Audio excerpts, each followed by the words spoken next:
السلام علیکم ورحمۃ اللہ وبرکاتہ۔ طالب علم، آج ہم 7ویں جماعت اسلامیت کی کتاب ہمارا پیارا دین کا سبق نمبر 14 پڑھ رہے ہیں، جو کہ ہے بخل۔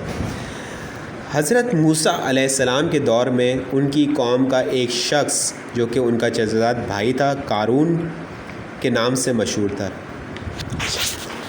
اس کے پاس اتنی دولت تھی کہ اس کے خزانوں کی چابیوں کو اٹھانے کے لیے طاقتور مزدوروں کی ایک جماعت مقرر کی گئی تھی۔ اس نے اپنے لیے ایک عظیم الشان محل تعمیر کروایا تھا جس کے دروازے سونے کے تھے، اور وہ انتہائی بخیل، مغرور اور سرکش تھا۔ حضرت موسیٰ علیہ السلام اسے بار بار سمجھاتے کہ وہ اللہ کی راہ میں خرچ کرے، زکوٰۃ ادا کرے، مگر وہ کہتا ہے یہ دولت میں نے اپنی عقل اور ہنر سے حاصل کی ہے، تمہاری نصیحت مان کر اسے برباد نہیں کر سکتا۔ آخر ایک دن اللہ تعالی کے حکم سے زمین نے اسے نگلنا شروع کر دیا، اور قارون کے ساتھ اس کے خزانے جمع کی ہوئی دولت، سونا چاندی اور محلات، سب کچھ زمین میں دھس گیا۔ قرآن پاک میں اللہ تعالیٰ نے ارشاد فرمایا، ترجمہ ہے جس کا، اور ہم نے قارون کو اس کے محل سمیت زمین میں دھسا دیا، اور اللہ کے سوا کوئی جماعت اس کی مدد کے لیے تیار نہ ہوئی، نہ وہ خود اپنے بچانے والوں میں سے ہو سکا۔ سورہ قصص کی آیت نمبر 81 یعنی 81 کا ترجمہ میں نے پڑھا ہے۔ حضرت موسیٰ علیہ السلام کے زمانے میں ایک شخص تھا جو کہ ان کی قوم کا ایک شخص تھا جو کہ ان کا چچزاد بھائی بھی تھا، جو قارون کے نام سے مشہور تھا۔ قارون کا نام آپ نے متعدد بار سنا ہوگا، لیکن پتہ نہیں ہوگا یہ قارون کون ہے۔ سنا اس طرح ہوگا آپ نے کہ یار بیٹھے بیٹھے تو قارون کا خزانہ بھی کم پڑ جاتا ہے، یعنی بیکار بیٹھے بیٹھے تو قارون کا خزانہ بھی کم پڑ جائے گا یا ختم ہو جائے گا۔ تو یہ وہی قارون ہے جس کی مثال دی جاتی ہے، کیونکہ اس کے بعد بہت زیادہ دولت تھی، بہت زیادہ چیزیں تھیں۔ اس کے بعد اتنی زیادہ دولت تھی کہ اس کے خزانوں کی چابیوں کو اٹھانے کے لیے بھی بہت سارے مزدوروں کی ایک جماعت مقرر تھی کہ وہ صرف اس کے خزانوں کی چابیوں کو لے لیے گھومتے رہتے تھے، یعنی کہ اس کی دولت اتنی جگہ پہ رکھی ہوئی تھی اور اتنی ساری دولت تھی۔ اس کے بعد سونا چاندی، عظیم الشان محل وغیرہ سب کچھ تھا۔ ایک عظیم الشان محل اس نے اپنے رہنے کے لیے تعمیر کروایا تھا جس کے دروازے سونے کے تھے، لیکن وہ انتہائی بخیل یعنی کہ کنجوس شخص تھا جو پیسہ خرچ نہیں کرتا تھا۔ اور بخیل ایسے شخص کو کہا جاتا ہے جو اپنے اوپر بھی صحیح کام کے لیے پیسہ بڑی مشکل سے ہی کوئی خرچ کرتا ہے۔ دیکھ مغرور اور سرکش تھا۔ حضرت موسیٰ علیہ السلام اس سے بار بار جبکہ سمجھاتے ہوئے رہتے تھے کہ دولت جو تم نے جمع کر رکھی ہے اسے اللہ کی راہ میں خرچ کرو۔ خرچ کرنے سے مراد یہی ہے کہ وہ نیک کاموں میں خرچ کرے اللہ کی راہ میں، اللہ کی خوشنودی حاصل کرنے کے لیے۔ جس پر وہ جواب دیتا، یہ دولت میں نے اپنی عقل اور ہنر سے حاصل کی ہے، میں تمہاری نصیحت مان کے اسے فالتو میں برباد نہیں کر سکتا۔ بالآخر کیا ہوا؟ اللہ تعالیٰ نے اسے اس کی زمین، اس کے محلات، اس کے دولت سمیت اسے زمین میں ہی دھسا کر رکھ دیا، اور وہ خود اپنے آپ کو بھی بچانے کے قابل نہ رہا۔ دوسرے تو بچانے کے لیے کوئی آگے بڑھے ہی نہیں، لیکن وہ خود بھی اپنے آپ کو بچانے کے قابل نہ رہا۔ آگے چلتے ہیں۔ آپ کو یاد ہوگا کہ جب آپ نے غار حرا میں پہلی وحی کے نازل ہونے کے بارے میں پڑھا تھا، تب یہ بھی پڑھا تھا کہ آپ صلی اللہ علیہ وسلم گھر تشریف لائے اور حضرت خدیجہ کو سارا ماجرا سنایا۔ حضرت خدیجہ رضی اللہ تعالیٰ عنہا نے آپ صلی اللہ علیہ وسلم کی وہ خوبیاں یاد دلائی جنہیں نبوت کی ابتدائی خصوصیات کہا جا سکتا ہے۔ حضرت خدیجہ رضی اللہ تعالیٰ عنہا نے فرمایا، آپ قرابت داروں کا حق اور مقروضوں کا قرض ادا کرتے ہیں، غریبوں کو سرمایہ دیتے ہیں، مہمانوں کو کھانا کھلاتے ہیں، مصیبت زدوں کی مدد کرتے ہیں، اللہ آپ کو ضائع نہیں کرے گا۔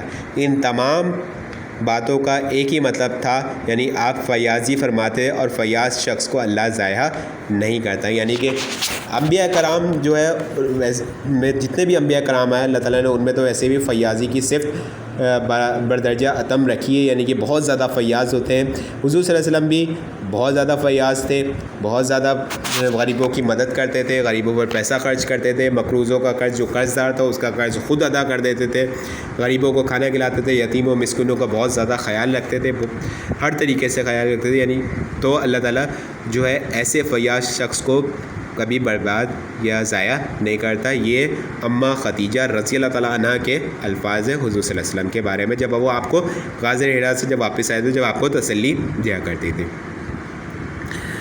آگے چلتے ہیں۔ نبی بخیل نہیں ہوتے، جیسے کہ میں نے ابھی آپ کو بتایا اللہ تعالیٰ نے ان میں فیاضی کی صفت رکھی ہوتی ہے، اللہ تعالیٰ نے نبیوں کو فیاضی کی شان عطا فرمائی اور بخل سے دور رکھا ہے۔ میں نے ابھی آپ کو یہی ساری باتیں بتائیں، کیونکہ بخل ایک شیطانی صفت ہے۔ بخل کو کنجوسی بھی کہا جاتا ہے۔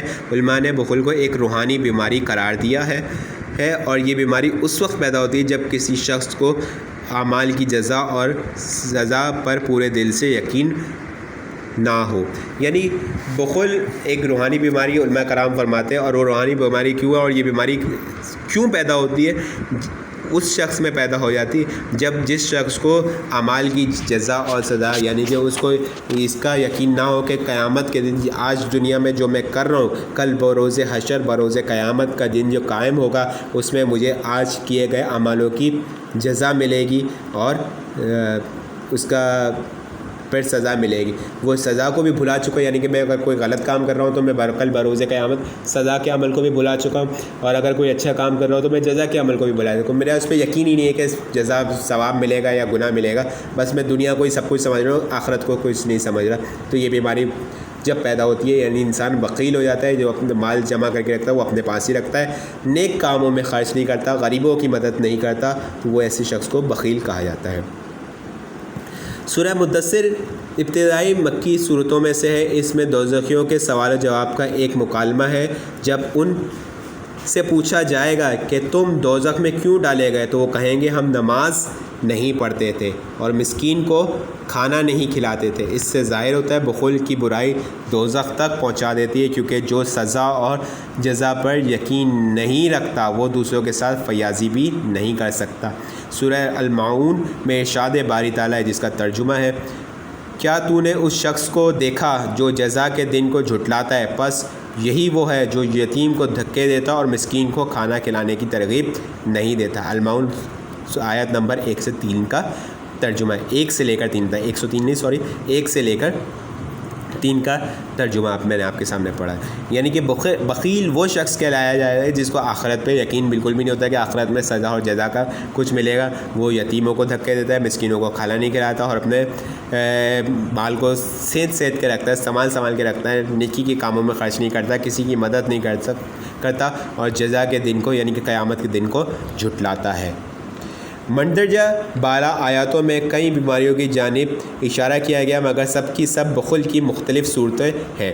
اسی طرح سورہ الہمزہ میں اس بخیل شخص کا نقشہ کھینچا گیا جو دولت کی تھیلیوں کو اپنے سینے سے لگا کر رکھتا ہے اور گاہے بگاہے اسے گنتا بھی رہتا ہے اور یہ سمجھتا ہے یہ مال و دولت کبھی اس سے جدا نہ ہوگی۔ اللہ تعالیٰ فرماتا ہے، جس نے مال کو اکٹھا کیا اور اس کو گنتا رہا، کیا سمجھتا ہے اس کا مال اس کو ہمیشہ زندہ رکھے گا؟ ہرگز نہیں، ہرگز یوں نہیں، وہ ضرور دوزخ میں ڈالا جائے گا۔ سورہ ہمزہ کی آیت نمبر 2 سے آیت نمبر 4 کا ترجمہ ہے۔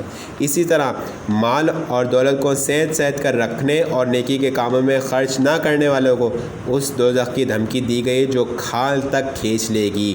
ہرگز نہیں، وہ بھڑکتی آگ ہے، کھال کھینچ لینے والی۔ پکارے گا اس کو جس نے حق سے منہ موڑا اور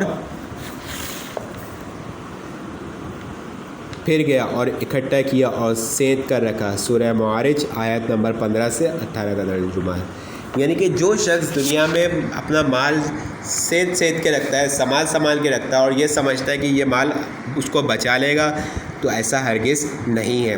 وہ مال اس کو دوزخ کی طرف لے جایا جائے گا، جیسے کہ آپ نے پچھلے چیپٹر میں زکوٰۃ والے چیپٹر میں بھی پڑھا ہوگا کہ جو زکوٰۃ ادا نہیں کرتا ہے جو شخص، وہی مال اس کو آخرت میں ایک زہریلے ناگ کی صورت میں اس کے گلے کا توق یعنی کہ پھندا بنا دیا جائے گا۔ یہاں پہ بھی بخیل شخص کی وہی مثال ہے، یعنی کہ وہ جہنم کی طرف کھینچا جائے گا۔ بخل کی شدت ایمان کو بھی برباد کر دیتی ہے، اسی لیے رسول اللہ صلی اللہ علیہ وسلم نے فرمایا 2 خصلتیں سچے مومن میں جمع نہیں ہو سکتی، ایک بخل، دوسری بد اخلاقی۔ یعنی کہ رسول صلی اللہ علیہ وسلم کے کلیئر الفاظ ہے، کلیئر حدیث ہے کہ بہت واضح حدیث یہ ہے کہ مومن جو ہے وہ سچا مومن جو ہے وہ بخل نہیں ہوگا، بخیل نہیں ہوگا اور بد اخلاق نہیں ہوگا، یعنی سب سے اچھے اخلاق سے بات کرے گا، اخلاق کے اعلیٰ درجے پہ فائز ہوگا اور انتہائی زیادہ فیاض ہوگا، یعنی کہ غریبوں کی مدد کرنے والا ہوگا، اور جو ایسا نہیں کر سکتا وہ سچا مومن نہیں ہے۔ آپ صلی اللہ علیہ وسلم نے امت کو جن برائیوں سے بچنے کے لیے اللہ سے دعا مانگنے کی تعلیم دی، ان میں سے ایک بخل بھی ہے۔ اللہ تعالیٰ رسول اللہ صلی اللہ علیہ وآلہ وسلم کی پوری امت کو بخل جیسی بڑی برائی اور شیطانی صفت سے محفوظ رکھے، آمین یا رب العالمین۔ یعنی بخل اتنی بڑی بیماری اور شیطانی صفت ہے کہ جو انسان کو دوزخ یا جہنم کی طرف بھی لے جاتی ہے، جس سے ہمیں بچنا چاہیے۔ اس چیپٹر کا کام آپ کو واٹس ایپ پہ اویلیبل ہوگا۔ السلام علیکم ورحمۃ اللہ وبرکاتہ۔